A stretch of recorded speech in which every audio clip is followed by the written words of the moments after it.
আজ সকাল সকাল ব্রেকফাস্টে নিয়ে আসা হয়েছিল ইডলি। ইডলিটাতে ৩-৪ রকমের চাটনি দেওয়া হয় আর খেতেও অপূর্ব হয়, আর সাইজগুলো হয় একদম ছোট্ট ছোট্ট। আমাদের এখানে খুব ভালো ছট পুজো হয়, সেটাই দেখতে বিকেলবেলায় আমি আর শিবু বেরিয়েছিলাম। তবে একটা জিনিস, আমাদের এখানে রাস্তার অবস্থা খুবই খারাপ। তবে রাস্তা খারাপ হলেও লাইটের কাজ আর এই ফুলের কাজগুলো দারুণ করেছে। এই বছর কালী পুজোর সাথে সাথে যে ছট পুজো দেখতে পাবো সেটাও কিন্তু ভাবিনি।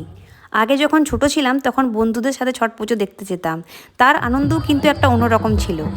আর যত দিন যাচ্ছে তত ভিড় দেখো, খুব বেশি ভিড় থাকার কারণে বেশিক্ষণ ওখানে ছিলাম না, একটু প্রণাম করেই আমরা দুজন বেরিয়ে এলাম। আর রাত্রেবেলায় খাবারের মেনুতে ছিল রুটি, তড়কা, ভাপা সন্দেশ, আর ছিল আমার ফেভারিট পালক পনির। শীতকালে আমাদের বাড়িতে প্রায়শই এই পালক পনির হতেই থাকে। এই তো শুরু, এবার দেখবে একদিন ছাড়া ছাড়াই পালক পনির হচ্ছে বাড়িতে। যাই হোক, পনিরটা খেতে দারুণ হয়েছিল। আজকে এই পর্যন্তই, দেখা হবে তোমাদের সাথে পরের ভ্লগে। টাটা।